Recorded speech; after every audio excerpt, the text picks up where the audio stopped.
31ครับวันที่1นะครับวันที่2ก็จะจัดที่ UN นะครับที่กรุงเทพมหานครแล้วก็ที่พุทธมณฑลครับอาจารย์ครับซึ่งก็ถือว่าเป็นงานสำคัญอันหนึ่งของพุทธศาสนาครับทั่วโลกเลยนะครับโดยเฉพาะว่าถ้าเรามาดูในพุทธศาสนาในแถบอาเซียนหรือว่าพุทธศาสนา4แผ่นดินของเราเนาะเมืองไทยเมืองลาวเมืองจีน12ปันนาเชียงรุ้งนะครับเจียงหุ่งนะครับหรือว่าเจียงตุงเนี่ยมันก็บ่ได้มีความแตกต่างกันแต่ก็คือมีการจัดตามปกติครับแต่ว่าปีนี้มันมีความแตกต่างที่ว่าจัดบ่ตรงกันเพราะเนื่องจากว่าอย่างเช่นที่เคยคุยไปครั้งก่อนๆแล้วว่าของเจียงตุงก็ดีของลาวก็ดีของ12ปันนาก็ดีเขาจัดไปแล้วครับเพราะว่าถือว่าเป็นเดือน6นะครับเนาะเดือน6นะครับเดือนมันเป็นเดือน6คือแม้แต่ว่าจะเป็นปี28หรือปี29ก็ตามเนี่ยก็คือบ่ได้จัดที่มันตรงกับเพราะว่าเนื่องจากว่าถือว่าเป็นเดือนเพ็ญเดือน6ปีสาขาบูชาที่ผ่านมาแต่ของไทยของเฮาคือว่าของไทยแล้วก็สิงคโปร์นะครับที่จะจัดตรงกันเนี่ยก็ถือว่าเนื่องจากว่า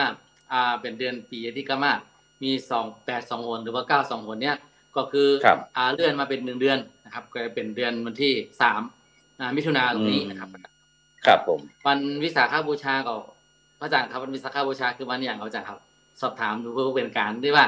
เผื่อว่าอาจารย์ลืมหรือว่าญาติโยมที่กำลังรับฟังวันวิสาขบูชานี่เห็นเขาพูดกันนักเหลือเกินเป็นวันนี้อย่างน้อพระอาจารย์ครับพระอาจารย์ลองคือข้อมูลตรงนี้เลยครับอาจารย์ครับ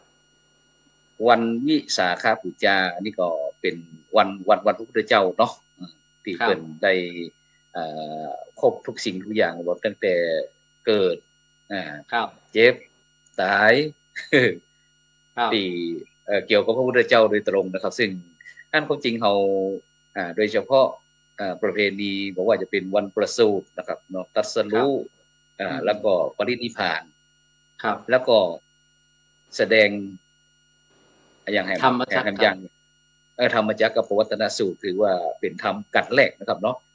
กัดแรกในคดีพระพุทธเจ้าได้ถือว่าเป็นปฐมเทศนากัดแรกที่พระพุทธองค์ได้นำหลักธรรมสัจจะความจริงในทางพระพุทธศาสนาที่พระพุทธองค์ได้ค้นพบมาประกาศบรรดาเจ้าโลกนะครับได้รับรู้นะครับซึ่งก็วันนั้นก็ทำให้ประสงค์นะครับครบบริบูรณ์ทุกสิ่งทุกอย่างนะครับฉะนั้นสิ่งเหล่านี้ครับฉะนั้นสิ่งเหล่านี้ครับอาจารย์ที่ครับซึ่งโดยเฉพาะในวันวิสาขะที่จะถึงเนี่ยแล้วก็ทางช่องธรรมะเป็นทีมของเขาครับท่านอาจารย์ครับที่เขาพยายามที่จะเก็บไว้ครับเพื่อว่าครับเพราะว่าวันที่2นะครับวันที่3นี่เป็นวันวิสาขบูชานะครับซึ่งก็ทางช่องธรรมะเป็นทีมของเขาก็จะถือโอกาสจัดงานครบรอบ3ปีด้วยนะครับครบรอบ3ปีตัวแล้วก็เขาก็จะมีการธรรมะทอล์กนะครับวันนั้นนะครับก็คือได้ยินท่านอาจารย์ดร.ณทีวิทย์นะครับบอกว่าเพิ่นอยู่แห่งหนตำบลใดในช่วงนี้ครับก็บอกว่าได้เข้ามาอูจากันพร้อมนะครับอาจารย์ดร.ณทีวิทย์หรือว่าคณะครูบาอาจารย์เฮาที่กำลังติดตามรายการพุทธศาสนา4แผ่นดินอยู่นี่ก็สามารถที่เข้ามานะครับได้มาแทรกว่าในวันที่2ที่มิถุนายนนะครับมิถุนายนนั้นเราจะมีการจัดกิจกรรมนะครับครบรอบ3ปีย่างเข้าปีที่4ของช่องธรรมะเป็นทีของเราเนี่ยนะครับเราจะมีอย่างพ้องนะครับซึ่งโดยเฉพาะกิจกรรมที่ทุกๆปีที่ผ่านมานั้นเราก็อย่างปีที่แล้วนี้ก็เราก็จะมีการไลฟ์สดนะครับท่านอาจารย์อาทิตย์เนาะไลฟ์สดจากสถานที่บอกว่าจะเป็นที่วัดอินทปัญญารามนะครับซึ่งวันนี้ก็ออกอากาศที่วัดอินทปัญญารามนะครับบ้านกองฝ่ายครับหมู่ที่12ตำบลบ้านปิ่นอำเภอหลอกจังหวัดแพร่ครับฉะนั้นผมยังอยู่ต่างจังหวัดนะครับตอนนี้เขาอยู่ที่ต่างจังหวัดครับผมครับก็เลยครับผมคือตอนนี้นะครับอยู่ที่ไหนแห่งโลกนี่ก็สามารถที่จะเขาเรียกว่าเป็นธรรมะออนไลน์ครับซึ่งในปีนี้นะครับวิสาขบูชาหรือว่าของธรรมะเป็นทีมของเราครบรอบ3ปีครับก็มีการธรรมะทอล์กนะครับตั้งแต่เวลา6 โมงค่ำนะครับจนถึงนู่น 4-5 ทุ่มนะครับก็มีครูบาอาจารย์หลายองค์นะครับได้ ปิกมาแล้วก็มาพบปะกับญาติโยมนะครับถือว่ามันเป็นนี้เป็นมาที่ดีมากใน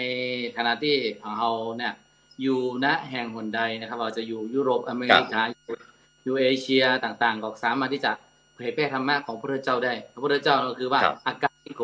ปอจำกัดการนะครับมีอยู่ที่ไหนก็ได้อยู่ที่แห่งหนใดเวลาไหนก็สามารถที่จะรับฟังธรรมะได้ตลอดเวลาเลยนะครับเพราะว่าอย่างปีนี้เนี่ยวิสาขบูชาโลกเนี่ยเขาจะใช้คำว่าอย่างครับหัวข้อใหญ่ก็คือพุทธธรรมกับวิกฤตการณ์ของโลกเขาใจประมาณนี้นะครับก็คือหมายความว่าปัญญาพุทธปัญญาพุทธปัญญาครับว่าเขาก็เจอปัญหาว่าจะเป็นโควิดแบบเป็นเรื่องของความขัดแย้งกันเป็นสงครามกันต่างๆที่มันเกิดขึ้นเนี่ยภายใน 4-5 ปีที่ผ่านมาเนี่ยทำจะได้เนี่ยพุทธธรรมเนี่ยธรรมของพระพุทธเจ้าเนี่ยจะเอาไปแก้ปัญหาได้นะครับก็เลยเป็นหัวข้อใหญ่ซึ่งวันที่29นี้พระอาจารย์ครับ29นี่ผมเองก็ทางของInternational Buddhist Study College หรือว่า IBSC ของมหาจุฬาลงกรณ์เนี่ยก็เป็นจัด pre UN นะครับ pre UN ก็หมายความว่าเป็น pre วิสักเดย์นะครับก็คือมีการอู้กันเรื่องของว่าเทคโนโลยีเนี่ยกับพุทธศาสนาเนี่ยมันเป็นจะได้นะครับหมายความว่าคือพุทธธรรมกับการเผยแพร่พุทธศาสนาในโลกยุคใหม่นะครับยุคดิจิทัลเขาเรียกดิจิทัลยุคครับผมยุคใหม่ครับอย่างดิจิทัลคือว่าทำยังไงนะครับดิจิทัลของเรานี่มันจะเป็นประโยชน์แต่ว่ามันก็มีทั้ง2ด้านนะครับเขาว่าเป็น negative positive กับฝ่ายด้านบวกกับด้านลบนะครับหากว่าเขาบอกใจบอกเป็นเนี่ยก็จะเป็นด้านลบเขาก็เอาไปโฆษณาเป็นการพนันพ้องกันเอาไปโจมตีว่าคนนั้นคนนี้ไปเสียดสีไปบูลลี่ต่างๆนี่ก็เป็นที่เบลดีแต่ถ้าหากว่าหรือว่าเป็นข่าวเฟกนิวนะครับข่าวบดีบองงามนี่อย่างพระอาจารย์เนี่ยผ่านมานี่ 4-5 ปีพระอาจารย์ก็เจอมีคนแฮกนะพระอาจารย์บอกมีคนแฮกFacebook ครับใช่ครับผมอันนี้มันเป็นสิ่งที่ว่าเป็นในแง่ของ negative ในแง่ลบแต่ถ้าว่าในแง่บวกของเราเช่นว่าเมื่อก่อนนี้การจะเผยแพร่ธรรมะต้องไปเผยแพร่กับตี้ต้องมาคือหันหน้าไปที่สถานีวิทยุครับไปสถานีโทรทัศน์ใช่ครับคือณปัจจุบันนี้ก็คืออยู่ที่ไหนแห่งโลกเนี่ยก็สามารถใช้มีช่องทางทั้งFacebook Live ทั้ง YouTube Live ทั้ง Twitter Live TikTok หรือว่าจะเป็นแพลตฟอร์มต่างๆเช่นที่เขาใช้อยู่ปัจจุบันก็เป็น StreamYard นี่นะครับStreamYard ครับผม StreamYard พวกนี้นะคือถ้าเรามาดูในตรงนี้แล้วเนี่ยผมว่ามันก็เป็นเรียกว่านิมิตหมายที่ดีว่าคือพุทธศาสนานี้มันสามารถที่จะอยู่ในโลกของดิจิทัลได้แล้วหากว่าใครจะรู้อย่างนะอาจารย์ตอนนี้นะเสิร์ชหา Google เสิร์ชหาในติปิฎกะนะครับหรือว่า 84,000 พระธรรมขันธ์นี่มันก็สามารถที่จะตอบปัญหาเราไร้เรื่องโดยเฉพาะเรื่องของธรรมะเรื่องของการที่จะเข้าใจในธรรมะต่างๆผมว่าอันนี้เนี่ยมันครับเป็นนิมิตหมายที่ดีว่าญาติโยมที่กำลังรับฟังเราติดต่อมา3 ปีแล้วนะครับอาจารย์เป็นยังไงอาจารย์3 ปีนี้ก็คือเฮาก็ครูบาอาจารย์เฮาก็ด้วยก็เผยแพร่ด้วยจิตใจที่มุ่งเป็นธรรมทานอาจารย์ธรรมทานก็คือบ่ได้มีสิ่งตอบแทนเฮาเนาะเขาบ่ใช่ว่าบ่มีค่าจ้างรางวัลสักอย่างกับมีแต่บุญอย่างเดียวถวายกันเทศไปซะ300 200นี่บ่มีเด้เพราะว่านี่มันเป็นการคือด้วยใจนะครับแล้วก็มากันด้วยใจแล้วก็พระครูบาอาจารย์หลายท่านนะครับก็ออกทุกวันก็มีครับเมื่อก่อนก็มีพระอาจารย์พระครูสุนทรเนาะธรรมนิเทศที่ท่านกำลังอบรมพระธรรมทูตใกล้จบแล้วครับใกล้จบประมาณวันที่6เนี่ยใกล้จบแล้วก็จะมาออกมาเหมือนเดิมซึ่งตรงนี้แหละครับอาจารย์ผมมองว่าคือการทำความดีแล้วเนี่ยเราไม่หวังสิ่งตอบแทนหรือว่าทำความดีเพื่ออะไรครับตาลเพื่อปล่อยตาลเพื่อปล่อยคือสละคือเป็นตาเนี่ยนะกรรมภาษาบาลีบอกปริจากะสละคือเป็นตาลคือไม่ได้มีใจตนีทีเหนียวไม่ได้ใจว่าจะหวังว่าคือมันได้ขึ้นมาเนี่ยหวังตาล100หวังก็ได้100 ล้านนี่ไม่ได้หวังประมาณนี้เป็นไม่หมดได้ครับคืออันนี้คือมันเป็นการเผยแพร่ธรรมะโดยแท้จริงครับอาจารย์ก็คือเขาได้มาพูดถึงในอย่างที่รายการของเรานี่จะเป็นเรื่องของศาสนาในประเทศเพื่อนบ้านของเรามาเป็นจะได้ถึงประเทศจีนครับผมอย่าง12 ปันนาครับแล้วก็มาที่เชียงตุงนะครับเมืองยองนะครับแล้วก็มาเชียงไฮ้เชียงแสนแล้วก็ไปผมไปที่หลวงพระบางผมรู้แต่หลวงพระบางสุดท้ายผมตรงนี้เองที่หัวเฮาพยายามบอกว่า5เชียงตึงเชียงทองตัวแรกผมนึกว่าเชียงทองนี่อยู่ที่จังหวัดพะเยาแต่ที่ไหนได้นะครับ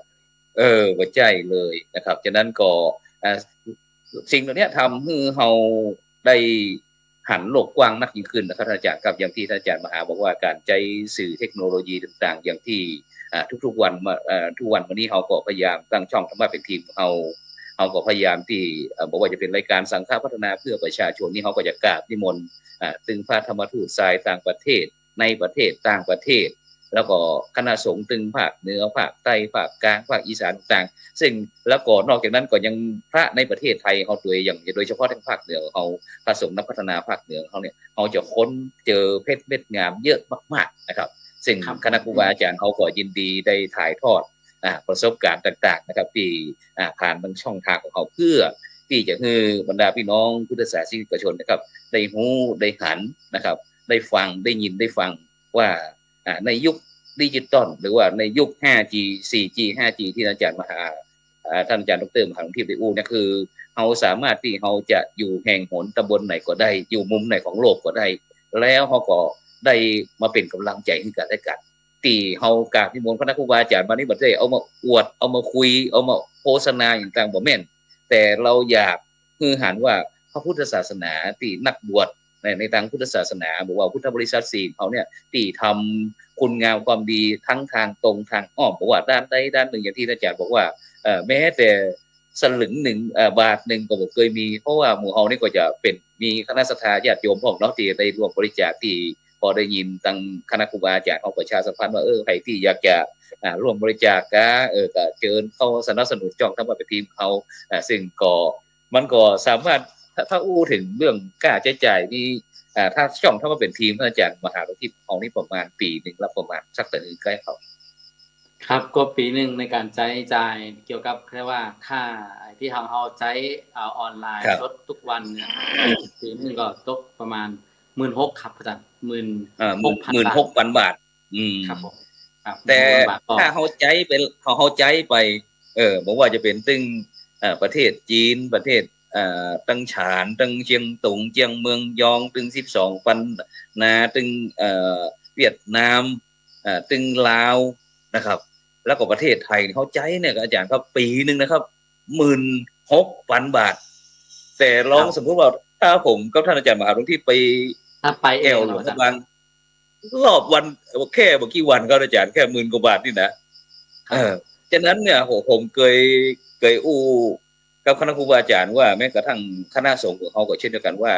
ถ้าเราจะกลับมาใจสื่อตรงเนี้ยครับอย่างโดยเฉพาะบอกว่าจะเป็นเรื่อง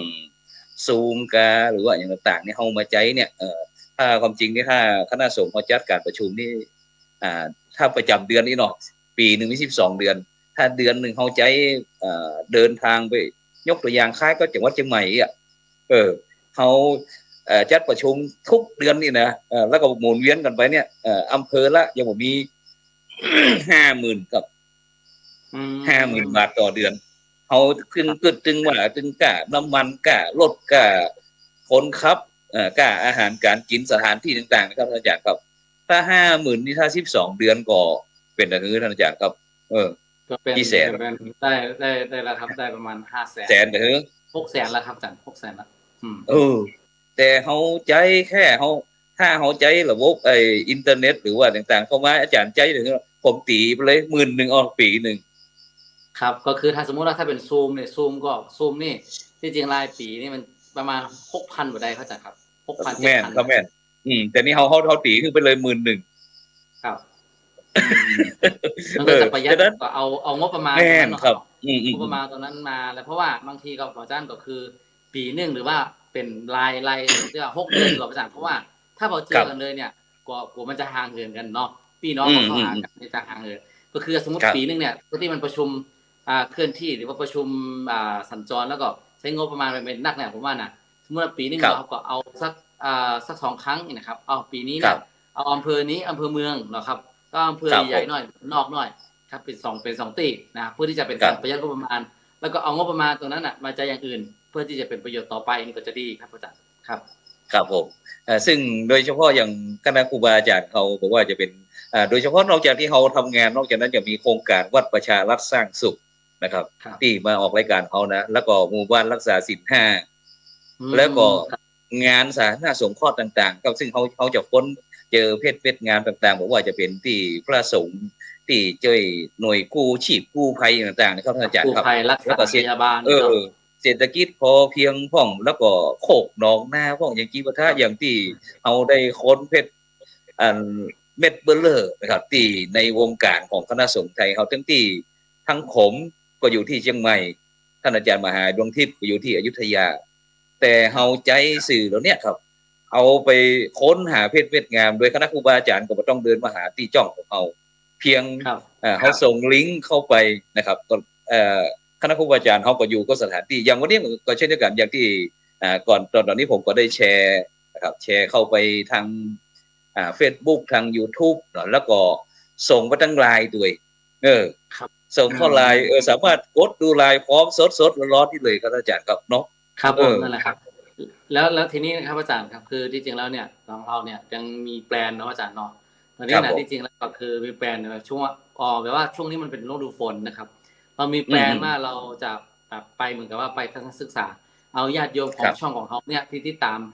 ทำมาเป็นทีมเนี่ยไปแอลหลวงพระบางไปแอลเชียงทองพ่อง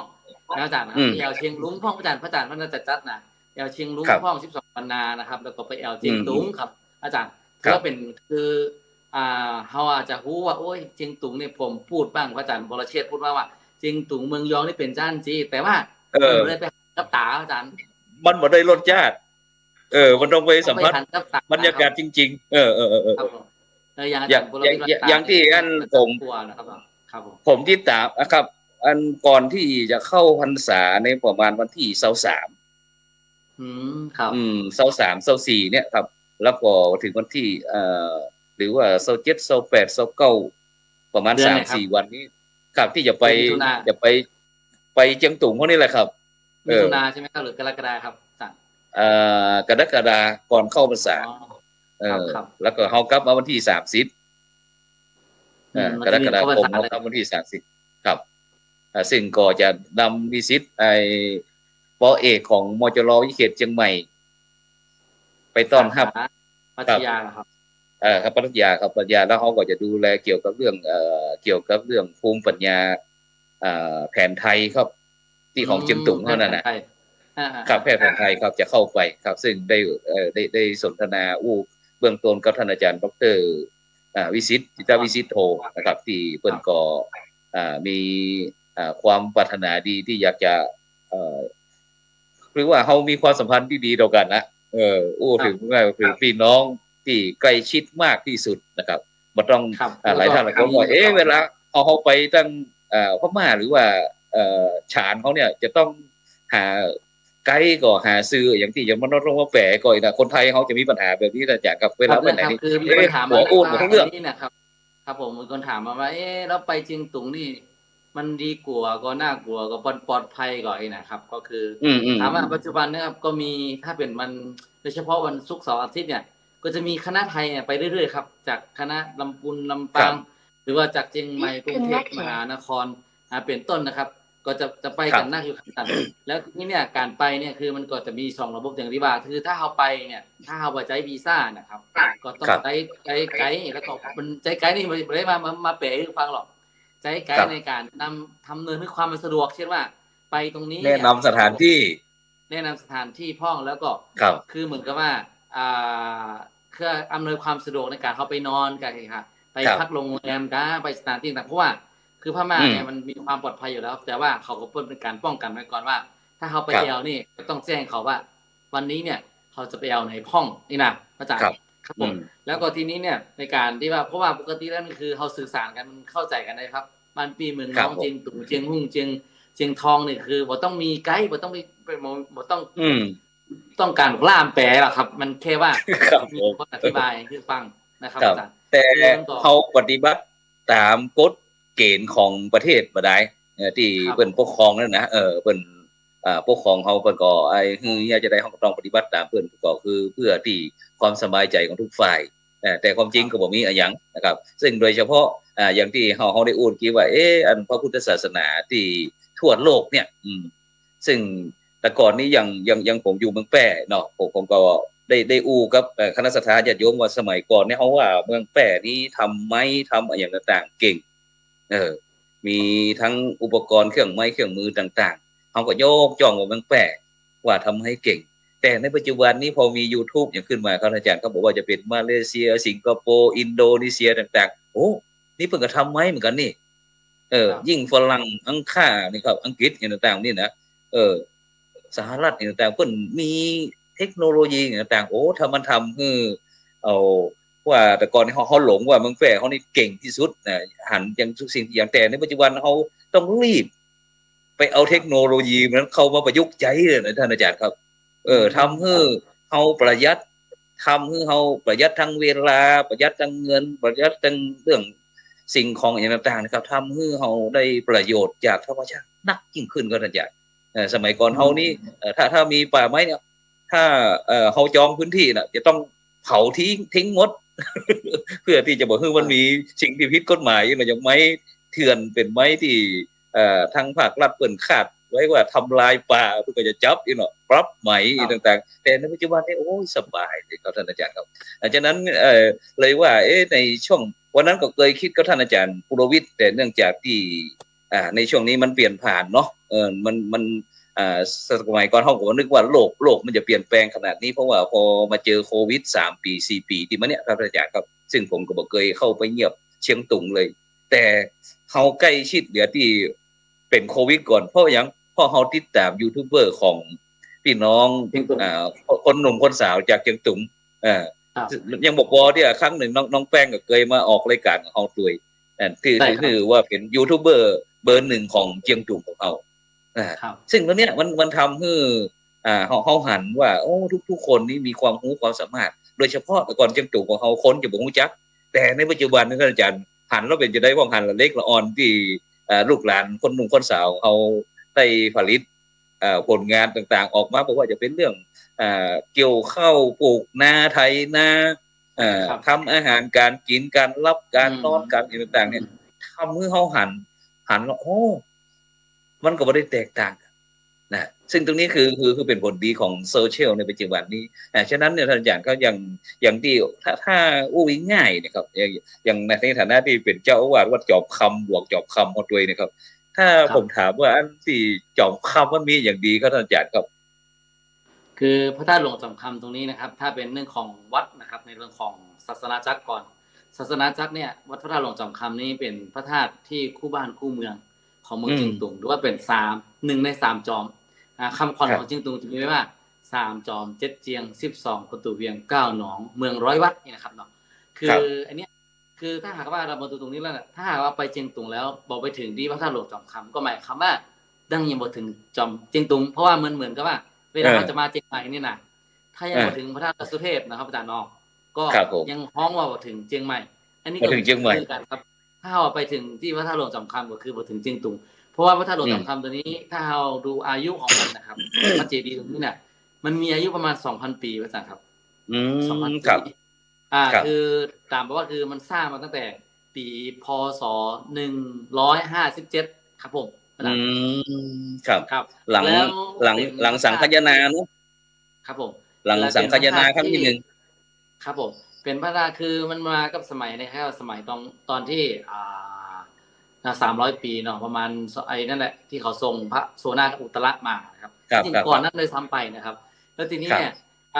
ทีนี้ถ้ามาดูตรงนั้นแล้วก็ทีนี้พระเจดีย์ตัวเนี้ยเป็นพระเจดีย์ที่มีพระเกศาคือตามประวัตินะของพระเจ้าเนี่ย6 เส้นครับเอาบรรจุไว้ในพระเจดีย์ของที่นี่เพราะฉะนั้นคือตรงนี้เนี่ยหากว่าเราไปได้ไปกราบไปสักการะแล้วก็คือหมายความว่าคือความสำเร็จหรือว่าไม่ว่าจะเป็นชื่อเสียงเงินทองเขาบอกว่าถ้าเราไปกราบไหว้แล้วก็ไปบูชาอย่างถูกต้องลักษณะมันนะครับมันก็จะมีในวัดก็จะมีพระสิงห์นี่ครับเป็นพระที่มีความศักดิ์สิทธิ์ในประจำวัดแล้วก็มีพระไม้5 ชนิดครับอาจารย์ครับคือศีรษะเนี่ยครับพระเศียรเนี่ยจะเป็นไม้มงคลอีกชนิดนึงแล้วก็ทั้งลำตัวก็จะเป็นอีกชนิดนึงแล้วก็แขนพระหัตถ์แล้วก็พระหัตถ์แล้วก็พระบาทเนี่ยครับจะเป็นคนละชนิดเลยครับเป็นไม้มงคล5 ชนิดเขาเรียกว่าพระพุทธรูปไม้5 เยื้องนะครับ5 ชนิดนั่นเองนะครับซึ่งมีความศักดิ์สิทธิ์มาถ้าเราไปตรงนี้ถ้าไปแล้วอย่าว่าหันนะต้องไปไหว้ได้มันอยู่ที่พระวิหารน้อยครับอาจารย์ครับแล้วอีกประการหนึ่งนะครับในหมู่บ้านนี้ครับหมู่บ้านที่ว่าหมู่บ้านจอมตองหรือว่าหมู่บ้านเจียงจ่าจอมคำเนี่ยเป็นหมู่บ้านที่อยู่กับเ จียงตุงมานานแล้วก็มีเป็นหัตถกรรมพื้นบ้านคือเขาเรียกว่าเป็นมีดครับมีดจอมตองการตีมีดครับการตีมีดขึ้นชื่อในการตีมีดตีคือถ้าหากว่าเราอยากจะได้มีดที่มาเอามาเป็นของขวัญหรือเป็นที่เก็บไว้กับบ้านเนี่ยครับเราเชื่อว่ามันจะสามารถจะฟันฝ่าอุปสรรคได้ป้องกันสิ่งไม่ดีต่างๆได้นี่ก็คือต้องไปเอามีดที่ขึ้นชื่อแล้วก็ทนทานที่สุดในเจียงตุงคือมีดจอมตองครับอาจารย์ครับครับสมมุติว่าอย่างนั้นสมมุติว่าอย่างผมสร้างวัดอีเนาะอยากสร้างวัดแล้วทีนี้เขาก็จะมีการตัดลูกนิมิตอีเนาะเขาก็สามารถสั่งได้อีเนาะสั่งได้เพื่อที่เขาจะเอามีดที่เป็นตัดลูกนิมิตว่าจะเอาเช่นสไตล์ไหนนะครับแล้วก็ใหญ่ขนาดไหนแล้วก็เป็นเล็กชนิดไหนมันจะเขาทำได้หมดครับครับซึ่งเพราะว่าอันจ้างฝีมือ12จ้าง12นี่ครับ12หมู่ที่ประกอบนี้ก็คือบอกว่าจะเป็นทั้งเชียงตุงทั้งเมืองแปะเมืองหน้าทั้งร้านร้านจ้างเอาเนาะมันก็จะมีความไปมาหาสู่กันซึ่งก็จะเอาฝีมืออย่างต่างๆแล้วเนี่ยเข้าไปช่วยกันนะครับฉะนั้นก็พี่น้องกลุ่มของเขานี่ก็จะมีความถนัดในการผลิตอุปกรณ์นะครับบอกว่าจะเป็นเรื่องการเกษตรก็นะครับสมัยก่อนเป็นยุคหินนี่เนาะแต่ต่อมาก็มีวิวัฒนาการเกี่ยวกับเรื่องแร่เหล็กนะครับแห่เหล็กนี่ก็เอามาหลอมแล้วก็มาตีเป็นมีดเป็นผ้าเป็นเสียมเป็นจอบเป็นสตราอาวุธอะไรต่างๆที่จะช่วยคือการดำเนินชีวิตของเขานี่มันปลอดภัยนักยิ่งขึ้นง่ายๆนะครับนี่ก็คือทีนี้ถ้ามาพูดถึงเรื่องของมีดเนาะมีดนี่คือถ้าเป็นที่ในโซนของภาคเหนือหรือว่าเชียงใหม่เชียงรายเนี่ยมีอยู่ที่ไหนครับอยู่ชุมชนไหนเขาจะครับมีดที่ตีมีดที่ตีมีดนี้ถ้าเป็นภาคเหนือคนเมืองของเขานี่จะมีหมดเลยครับเพราะว่ามันจะต้องเข้าไปตั้งแต่ตีแม้กระทั่งการเข้าของห้องว่า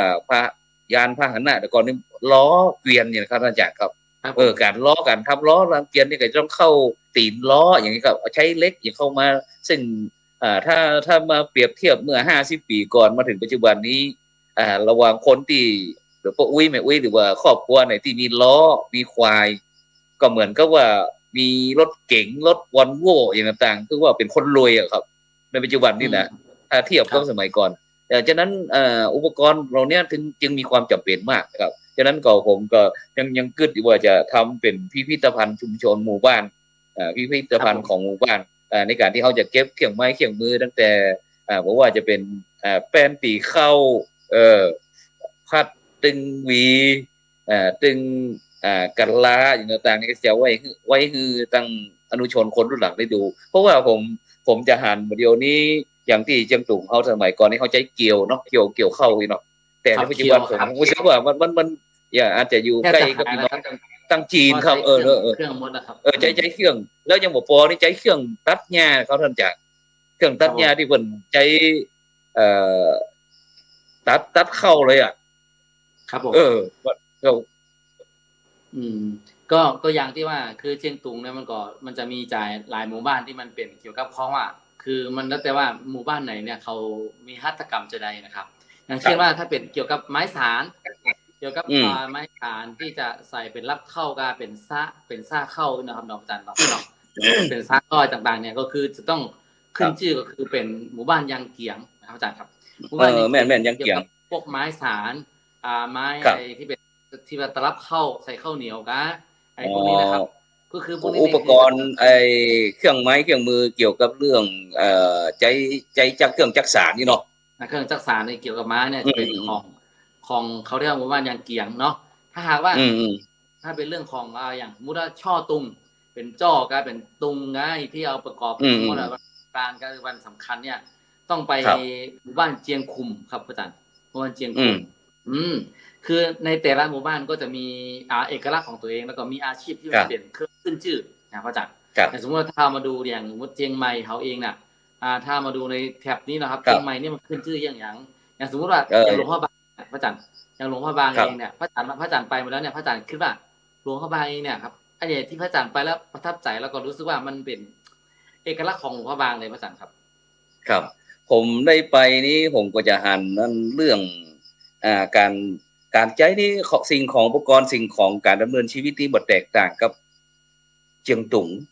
หรือว่าประเทศไทยเขาเลยครับที่โดยเฉพาะภาคเหนือเขานี่นะทุกสิ่งทุกอย่างจะเหมือนกันครับแม้กระทั่งภาชนะ กระติบเข้าโอ้ยง่ายๆนี่นะที่มอไห้ตะไหลปากอย่างต่างใจเหมือนกันหมดเลยครับวิธีเดียวกันหมดนะครับที่แต่ในปัจจุบันนี้อันอย่างหลวงพระบางนี่เปิ่นเป็นมรดกโลกเนาะเดี๋ยวนี้นะเปิ่นยังอนุรักษ์ไอ้เรื่องครับตักบาตรข้าวเหนียวครับเขาจะหันแล้วเปิ่นก็จะใส่ผ้าถุงผ้าสบายอย่างต่างแล้วก็ไปนั่งทำที่จะให้นักท่องเที่ยวเนี่ยครับได้รู้ได้หันว่าอ๋อวิถีชีวิตตั้งคนตั้งเหนือของเขาเป็นเช่นนี้แบบนี้นะครับซึ่งปีนี้ผมโชคดีที่ว่าผมได้มีโอกาสล่องน้ำโขงไปจากห้วยทรายห้วยทรายไปหลวงพระบางครับซึ่งนั่งเรือไปประมาณวันค่ำครับตั้งแต่6 โมงเช้าไปถึงประมาณ2 ทุ่มครับที่หลวงพระบางเนี่ยนะขาล่องนี่นะล่องตามน้ำนะไม่ใช่ทวนน้ำแต่ถ้าทวนน้ำนี่2 วันก็2 วันที่เราจะขึ้นมาฉะนั้นก็เลยเปลี่ยนโปรแกรมกันว่าอย่างนั้นเขาก็ได้เข้ามาในช่วงนี้เขาก็ถือโอกาสไปช่วยสนับสนุนเกี่ยวกับเรื่องรถไฟความเร็วสูงนี่ครับก็เป็นต้นครับเพราะว่าผมก็อย่างที่ผมไปมานี่กับพระอาจารย์ว่าคือในหลวงพระบางเองนะครับในประเทศลาวเองเนี่ยตอนนี้ถ้ามาดูในการศึกษาของพระสงฆ์เองก็ดีเนาะเรื่องวัฒนธรรมเนี่ยคือตอนนี้นะมันเหมือนกับว่าวัฒนธรรมเนี่ยมันมีอิทธิพลของจีนเข้ามานักครับอาจารย์ทำให้วัฒนธรรมแล้วก็ทุกสิ่งมันเริ่มเปลี่ยนแปลงไปผมว่ามันน่ากลัวนะครับหากว่าถ้าพี่น้อง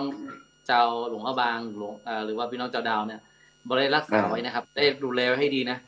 เดี๋ยวต่อไปวันข้างหน้าเนี่ยมันจะเปลี่ยนไปอย่างแบบ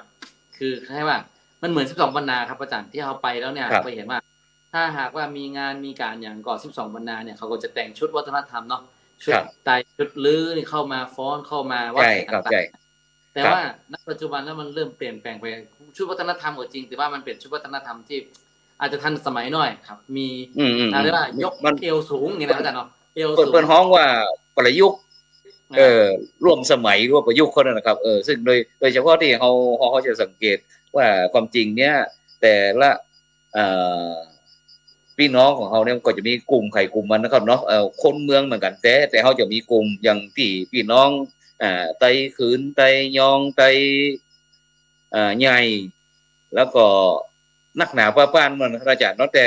เขาอู้ภาษาด้วยกันแต่เขาก็จะมีอย่างที่แตกต่างกันเล็กๆหน่อยๆนะครับโดยเฉพาะเรื่องจารีตประเพณีวัฒนธรรมต่างๆที่อาจารย์ได้อู้นะครับว่าฉะนั้นอนุชนคนรุ่นหลังเนี่ยครับหลายท่านหลายคนก็บอกโอ้ยอย่าโมโหอย่าอนุรักษ์รักษาไปอย่างนะครับวันกับปล่อยวิวัฒนาการไปตามนั้นแต่จริงๆแล้วมันเป็นมรดกล้ำค่าเพราะว่าเขาจะได้หันพื้นภูมิพื้นเพหลังของเขาเนี่ยอย่างผมเนี่ยผมประกาศเราบอกว่าผมนี้ได้อพยพจาก12 ปรรณามาเมื่อ200 กว่าปีก่อนครับคือรุ่นปู่นะอาจารย์รุ่นปู่รุ่นย่ายังแม่พ่อแม่นะครับเนาะครับซึ่งเขาก็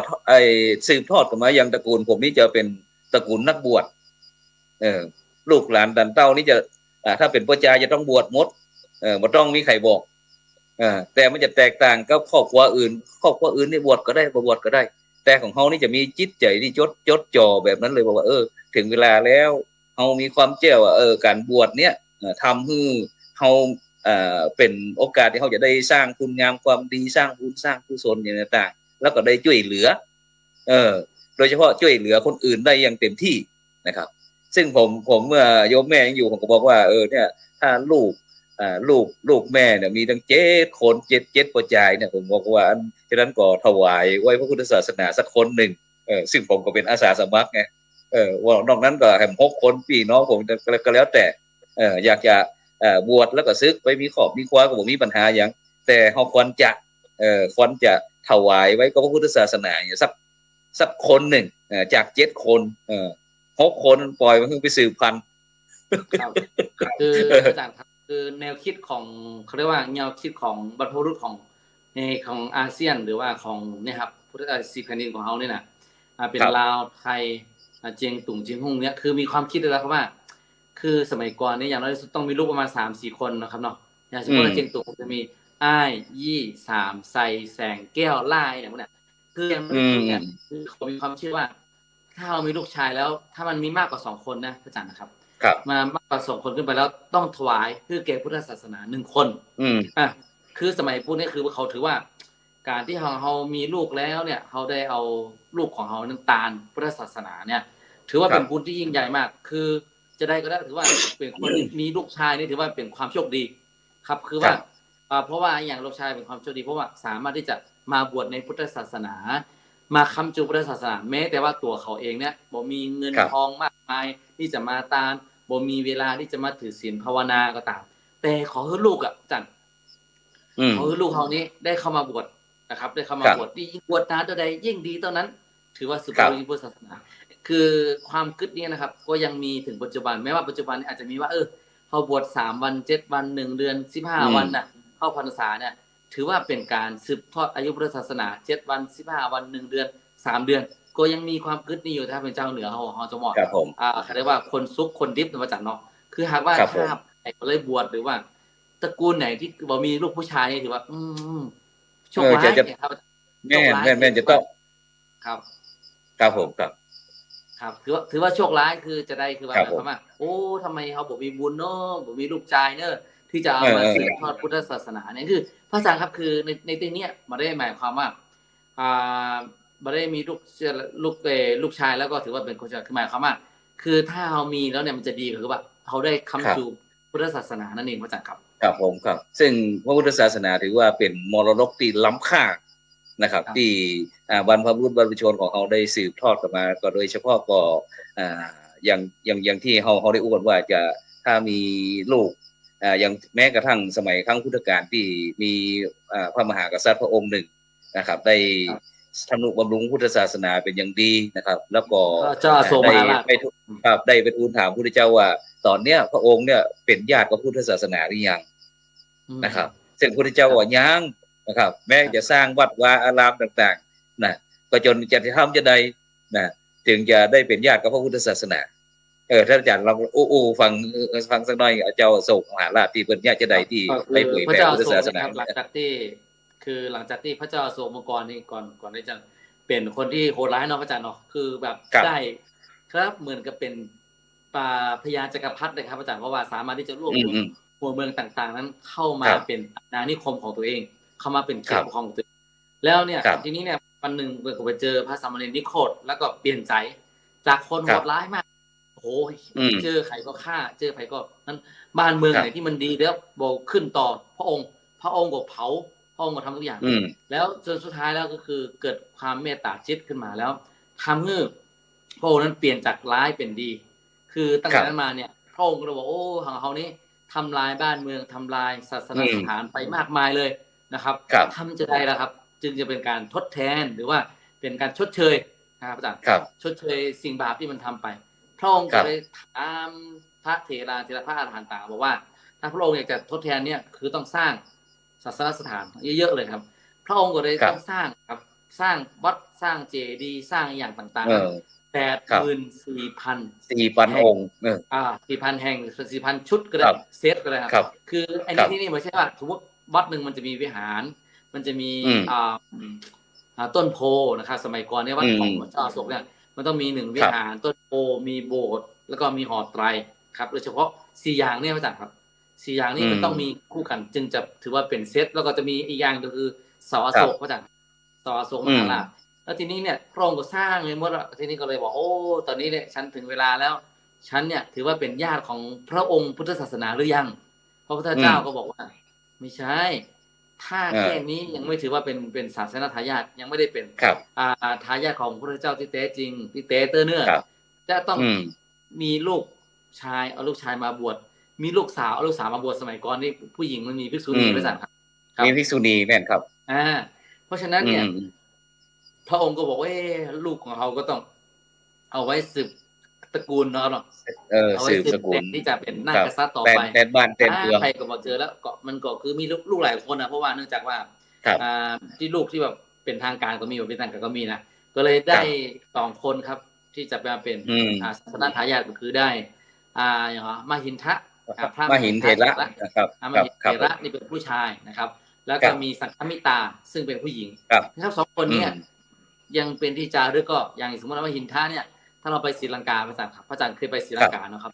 ศรีลังกาเนี่ยมันจะมีไม่หินทะเลนะครับเมลเทนเป็นภูเขาห้องว่าภูเขาพระมหินทะนะครับอาจารย์จะเป็นทั้งลูกเลยเป็นที่เพราะว่าคนที่จะนำพุทธศาสนาเข้าไปเผยแพร่ในศรีลังกาคือพระมหินทะเถระกับสังฆมิตาเนี่ยนำต้นโพครับต้นโพที่พระพุทธองค์ตรัสรู้น่ะที่เป็นเอาบริวาร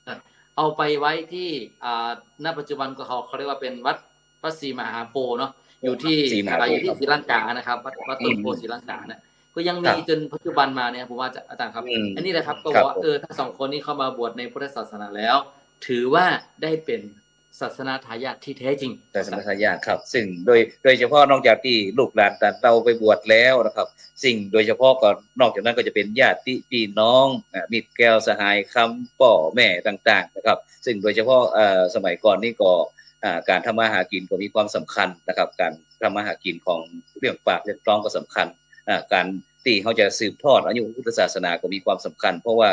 พุทธศาสนาถือว่าเป็นมรดกล้ำค่านะครับเป็นมรดกของโลกนะครับไม่ใช่ว่าเป็นมรดกของประเทศไทยหรือว่าที่ของเชียงตุงของเชียงทองอย่างต่างๆนั้นแต่เป็นมรดกของโลกเป็นทรัพย์ที่มีค่าที่สุดในโลกนะครับฉะนั้นสิ่งนี้ที่ถ้าบุคคลใดท่านใดที่ได้มีโอกาสศึกษาโดยเฉพาะในอย่างพระพุทธศาสนาในต่างแดนแถวยุโรปเนี่ยครับท่านอาจารย์ครับซึ่งเราได้มีโอกาสจะสนทนากับพระธรรมทูตสายต่างประเทศของเขานะครับซึ่งเปิ้นก็จะได้มีความยากลำบากมากนะครับในการที่เขาจะไปเผยแผ่พุทธศาสนาแต่สมัยก่อนยิ่งยากกว่านี้อีกนะครับที่เขาแบ่งพระธรรมทูตไปตึงกี่สายของก็ที่เขาไปทั่ว9 สายครับ9 สายนะครับฉะนั้นนี่เป็นเพียงน้ำจิ้มครับที่เรานำมาอู้ให้ฟังว่าการที่จะมีพระพุทธศาสนาเป็นมรดกของโลกอยู่เนี่ยเป็นทรัพย์อันยิ่งใหญ่ของโลกเจ้าโลกเขาที่เราควรจะโดยเฉพาะพี่น้องพุทธศาสนิกชนของเรานะครับบอกว่าจะเป็นตึงเจ้าไทยแล้วก็ต่างประเทศนั้นจะต้องนะครับจะต้องรักษานะครับสมบัติอันล้ำค่านี้นะครับไว้คือครบ5 ปันภวสานะครับ5 ปันภวสาถึงว่าถ้าได้เยอะเกินตรงนั้นก็ยิ่งดี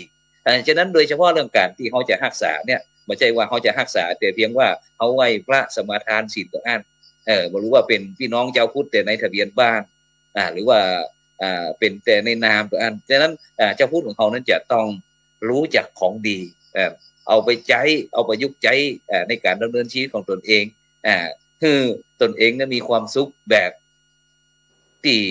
ยั่งยืนอู้ง่ายๆนะท่านอาจารย์เนาะฉะนั้นเขาวันที่2เนี่ยเขาจะมาอู้กัน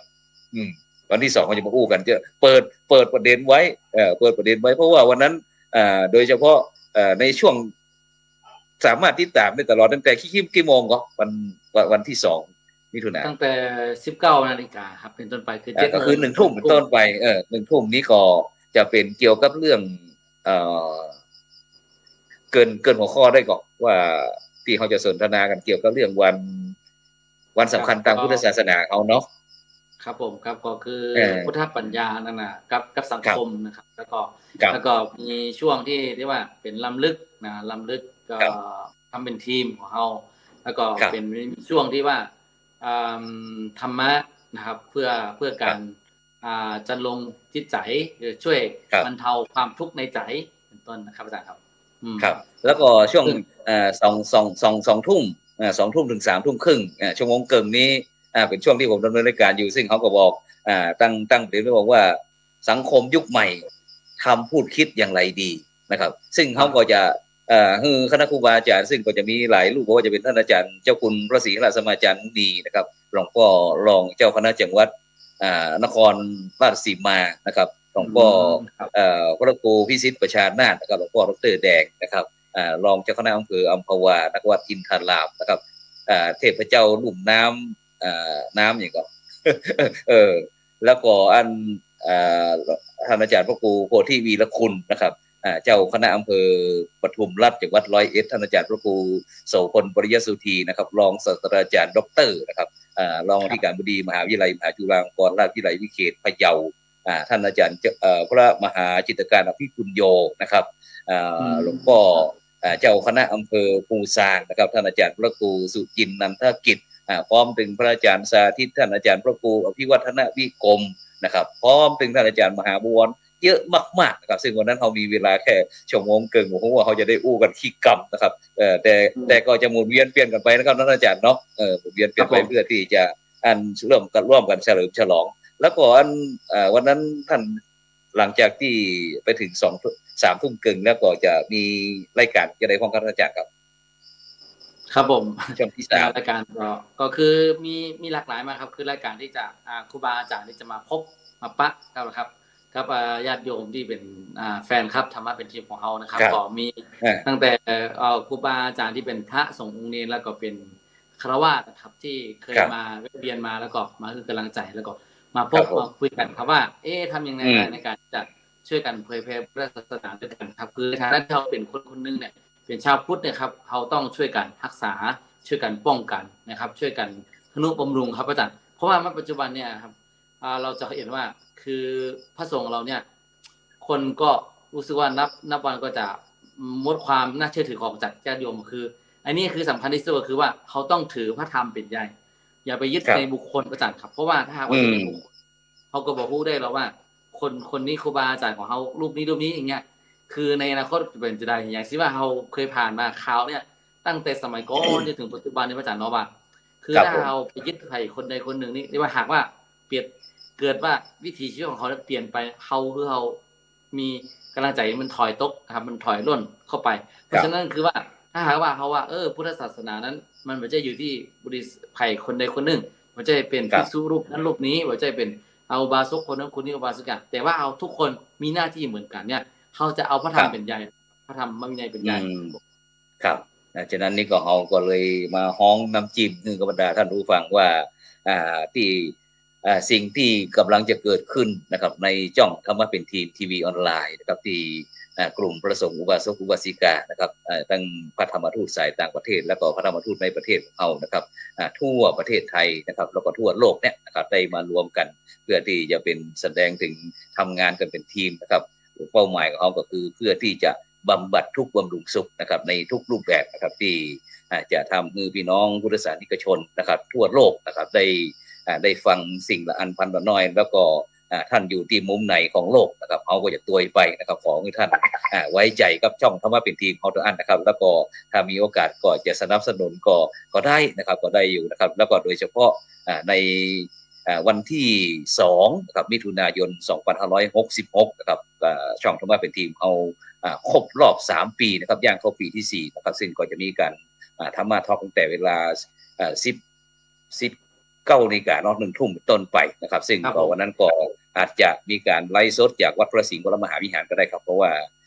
ตอนนี้ผมเนี่ยก็อยู่ที่วัดอินทปัญญารามบ้านกองฝายก็จังหวัดแพร่นะครับซึ่งก็มาปรับพื้นที่เพื่อที่จะก่อสร้างอุโบสถนะครับ3 in 1นะครับทั้งโบสถ์ทั้งวิหารทั้งศาลาการประเรียนนะครับที่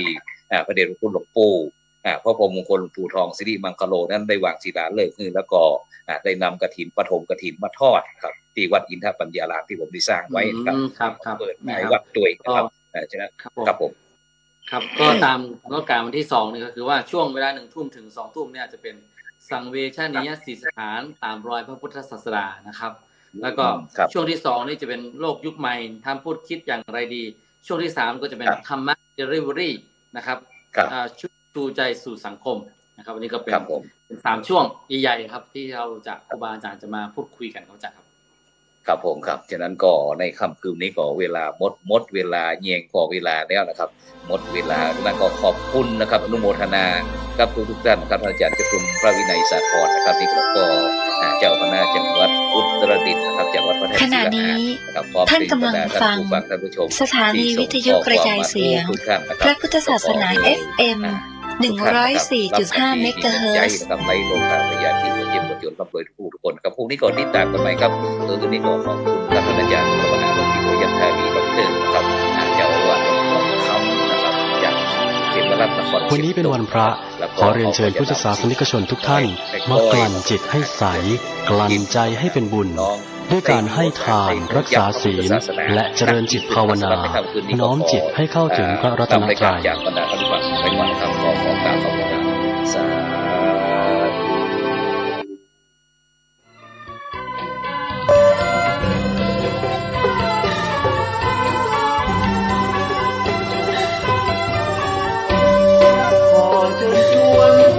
ชนพี่น้องเตรียมข้าวเตรียมของมาตักบาตรทำบุญวิสาขาบูชาเอาศรัทธาหูคุณ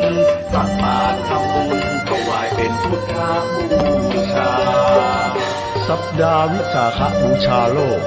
รวมพลังพุทธบริษัททั้ง4ถวายมหาสังฆทานครั้งที่3ของอำเภอดอยหล่อตักบาตรพระสงฆ์สามเณร1,018 รูปถวายเป็นพุทธบูชาเนื่องในวันประสูติตรัสรู้ปรินิพพานของพระสัมมาสัมพุทธเจ้าทำบุญเมืองดอยหล่อครบ28 ปีเพื่อสถาปนาให้เป็นดอยหล่อพุทธนครอันรุ่งเรืองด้วยศีลธรรมและรวมพลังเจ้าพุทธทรงกำลังใจช่วยเหลือคณะสงฆ์323 วัด4จังหวัดชายแดนภาคใต้ในวันอาทิตย์ที่28 พฤษภาคมพุทธศักราช 2566 เวลา 6 โมงมื้อเจ้าณถนนมัชชิมาหรือทางสายกลางศูนย์ปฏิบัติธรรมดอยหล่อหมู่ที่ 7 บ้านป่งจ้อซอย 2 ตำบลสันติสุขอำเภอดอยหล่อจังหวัดเชียงใหม่โดยมีพระครูสุนทรธรรมานุโยคเจ้าคณะอำเภอดอยหล่อเป็นประธานฝ่ายสงฆ์และคุณวาสนาบุญธรรมช่วยนายอำเภอดอยหล่อเป็นประธานฝ่ายคารวะติดต่อสอบถามรายละเอียดเพิ่มเติมได้ที่โทรศัพท์081-881-1866บ่ได้ลืมเตรียมข้าวสารอาหารแห้งนุ่งชุดขาวมาตักบาตรกันนักเน้อประสูติตรัสรู้และปรินิพพานคือความสำคัญของวันวิสาขบูชาเวียนมาบรรจบครบรอบกันแล้วนาพี่น้องศรัทธาชวนกันตักบาตรทำบุญ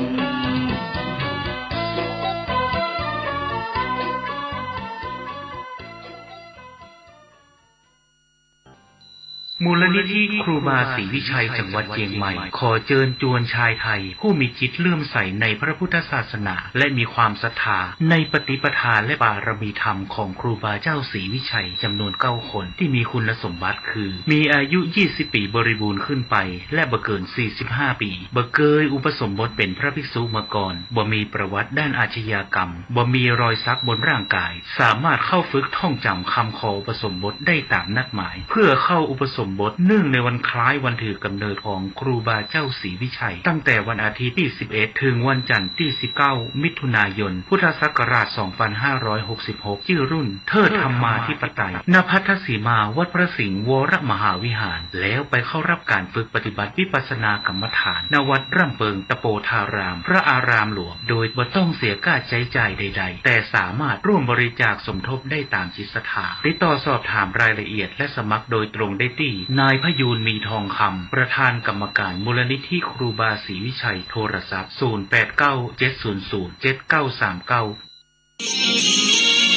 ล้านนาเมืองเหนือช่างงามเนื้องานประเพณีวิสาขบูชาทุกปีไหว้สาบารมีจุ่มสลีมาเดียวขึ้นดอยผู้เฒ่าหนุ่มสาวเด็กน้อยจุ่มมือกันเดียวเป็นถ้อยขึ้นบนดอยสุเทพเทวา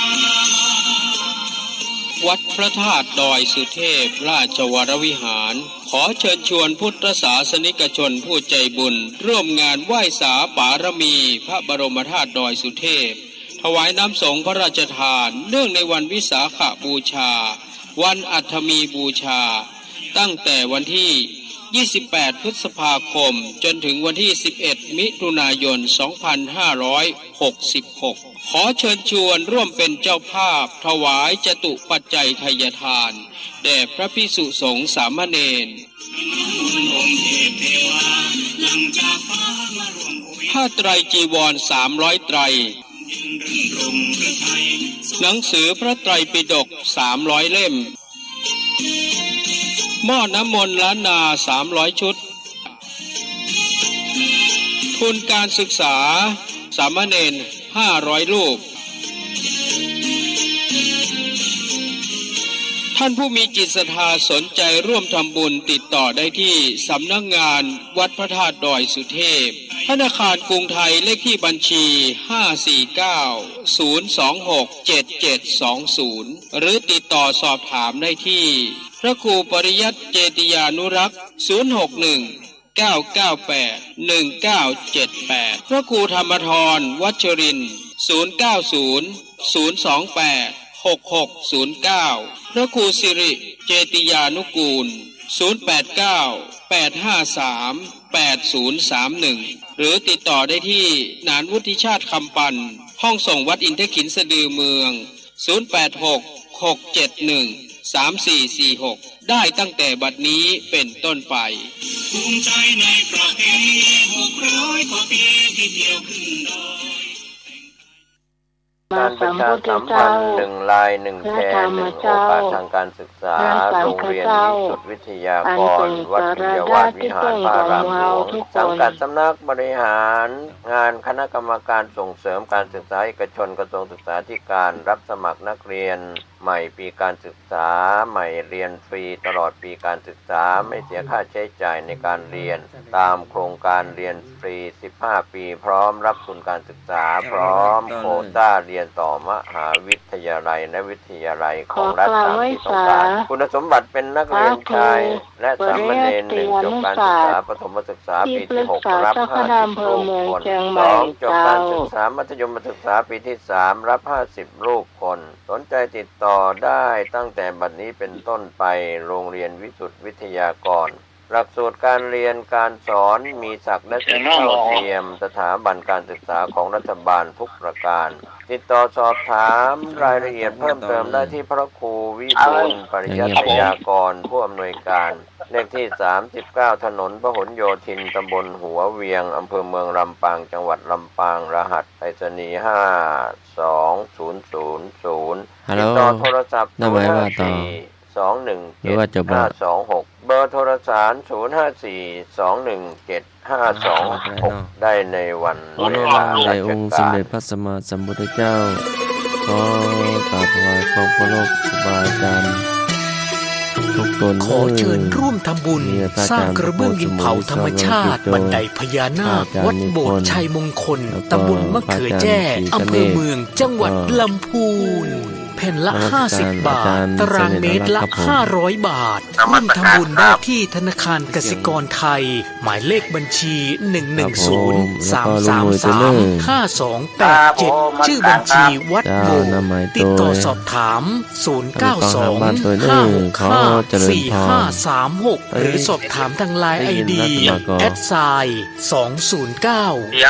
@209LINJR การก่อสร้างบันไดนาคราชสู่พระนิพพานณปริยนันธรรมสถานในครั้งนี้จึงนับว่าเป็นรากฐานแห่งความสมบูรณ์แห่งบุญอานิสงส์ในกองบุญครั้งนี้ส่งผลให้ผู้ร่วมสร้างมีชีวิตและทรัพย์สินที่มั่นคงแข็งแรงมีฤทธิเดชตบะมีทรัพย์ในดินสินในน้ำได้รับการคุ้มครองจากพยันตรายทั้งปวงเหมือนดั่งองค์นาคราชปกป้องพระพุทธศาสนาปลอดภัยจากอันตรายทั้งปวงทั้งโลกนี้และโลกหน้าทั้งยังเป็นการค้ำชูพระพุทธศาสนาให้มั่นคงบอกจังแหละไม่รู้เลือกหรอก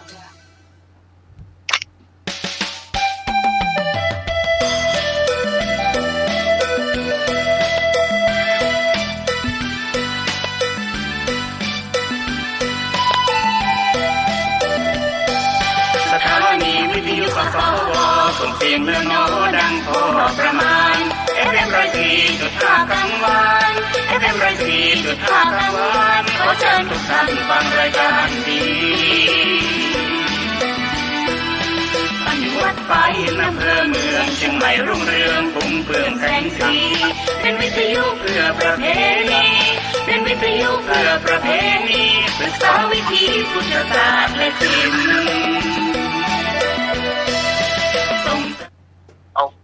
น้ำหมายว่าเลยจากปกลับไว้สาและครูปริยัติยานุศาสตร์ที่ปรึกษาเจ้าคณะอำเภอเมืองเชียงใหม่เจ้า ขอกราบไหว้สาพระครูสมุวิศวรวรกิจโจผู้อำนวยการสถานีคลื่น 104.50 เมกะเฮิรตซ์เจ้าวาดวัดสายหินเตาขอกราบไหว้สาพระอาจารย์สมัครเจ้ากราบไหว้สาสามเณรเอารักปัญโยนันท์เจ้าสวัสดีพี่หมาย เห็นท่านนั่นคือไผ่อาจารย์ศรีคเนศเจ้าอันนี้พี่ยังรู้จักเตือนเนาะแล้วก็สวัสดีให้หน่วยนะเจ้าครับผมสวัสดีครับแล้วก็สวัสดีคุณผู้ฟังทางบ้านทุกคนทุกท่านกำลังฟังรายการธรรมะใครเครียดอยู่ในขณะนี้นะเจ้าวันนี้เป็นวันเสาร์ที่เท่าไหร่เนี่ยที่7เนาะ7เจ้าเกือบจะสิ้นเดือนแล้วเจ้าวันนี้รายการเฮาก็มาพบปะกับคุณผู้ฟังเหมือนเช่นเคยเจ้าโดยมีข้าเจ้าพิสมัยสุริโยดรเจ้ามาเป็นผู้ดำเนินรายการในช่วงนี้เจ้า3 ทุ่มถึงเที่ยงคืนนะเจ้าพอจะมาพบปะกับคุณผู้ฟังในช่วงนี้นะเจ้า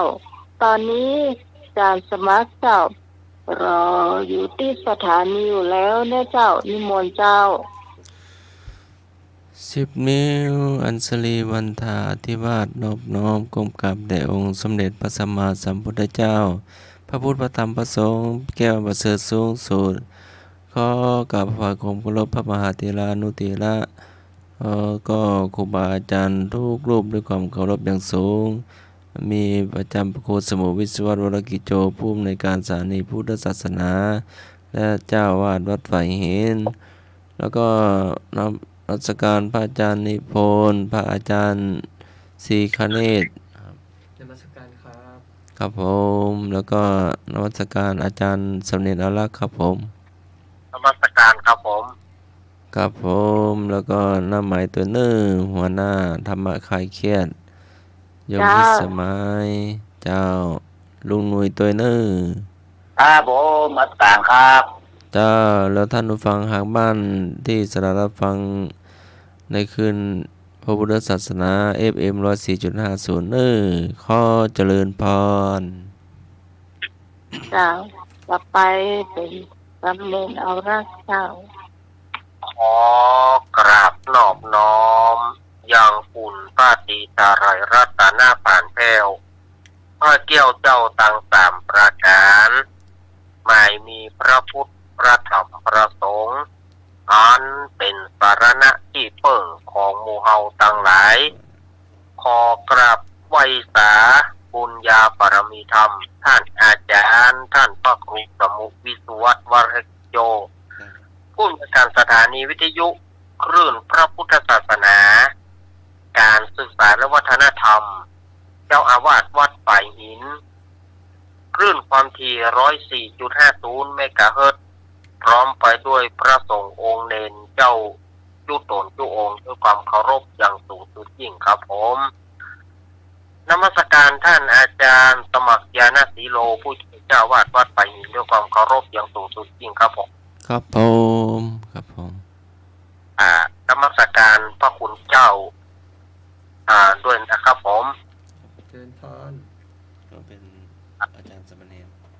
นมัสการครับนมัสการครับครับผมแล้วก็ขอสวัสดีโยมพี่สมัยผู้ดำเนินรายการนมัสการเจ้าหนุ่ยเนอสวัสดีผมมาการครับ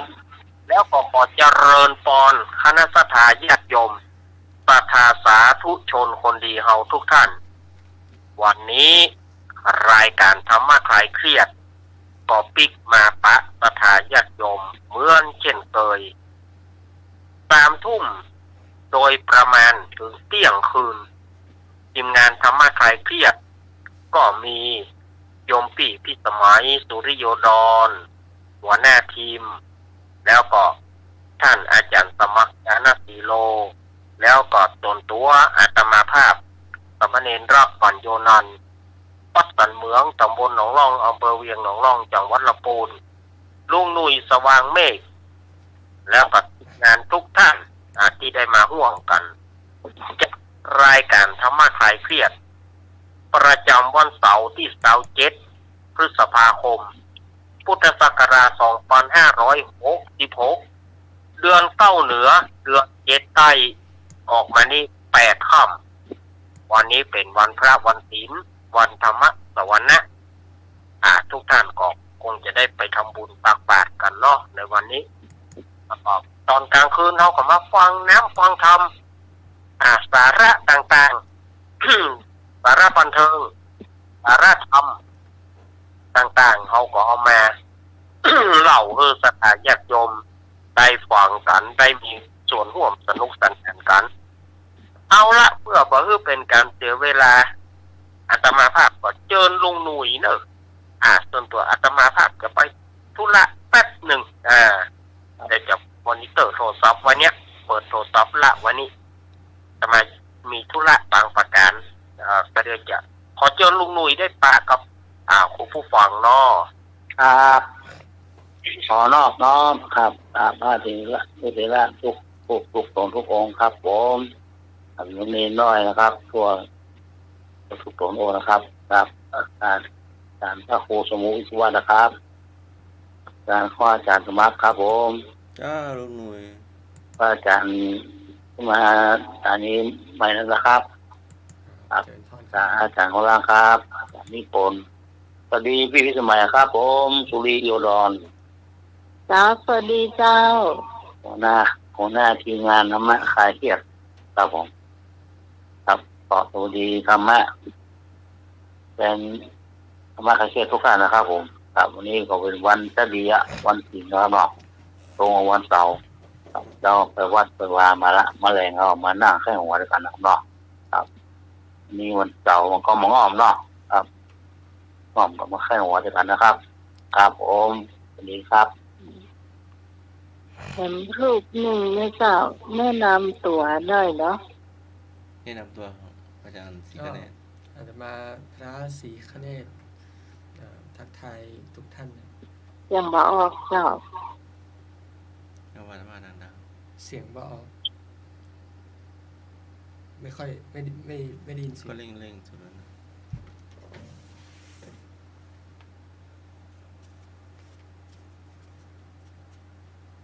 ได้ยัง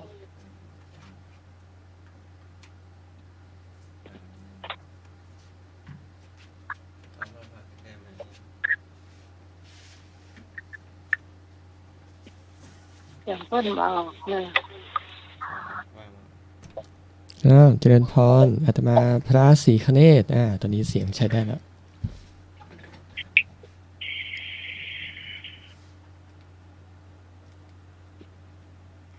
ตอนนี้ก็ต้องขอบอกพระอาจารย์ผู้อำนวยการสถานีด้วยนะเจ้ามีคุณผู้ฟังบ่ฮู้ท่านไหนนะเจ้าเพิ่นแจ้งไปตังรายการผู้อำนวยการที่กรุงเทพวิทยุของ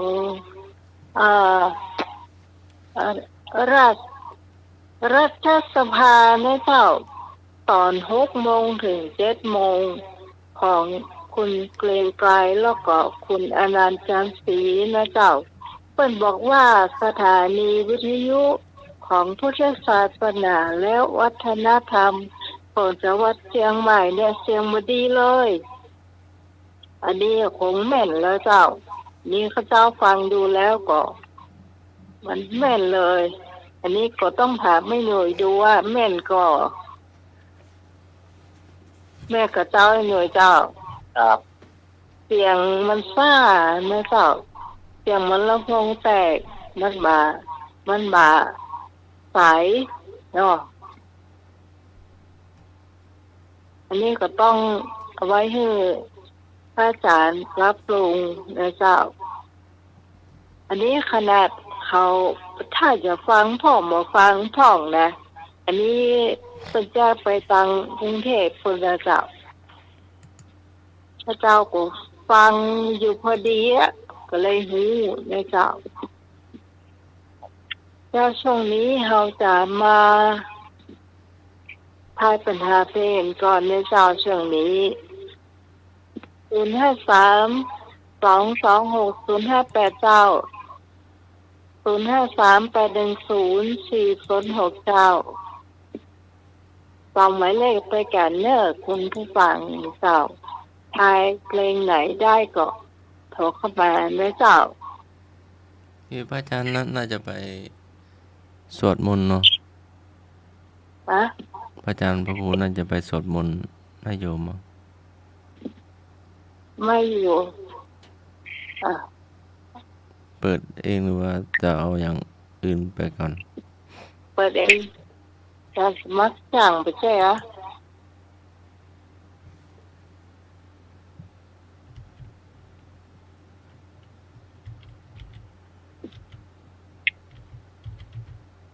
ยิ้มไปเอาไปเลยให้คนผู้ฟังทายมา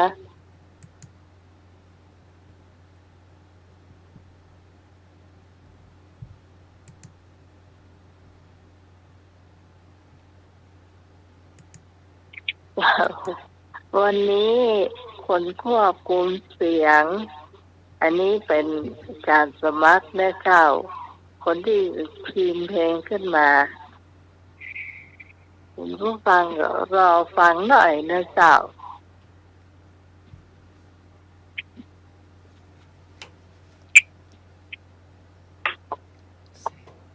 ที่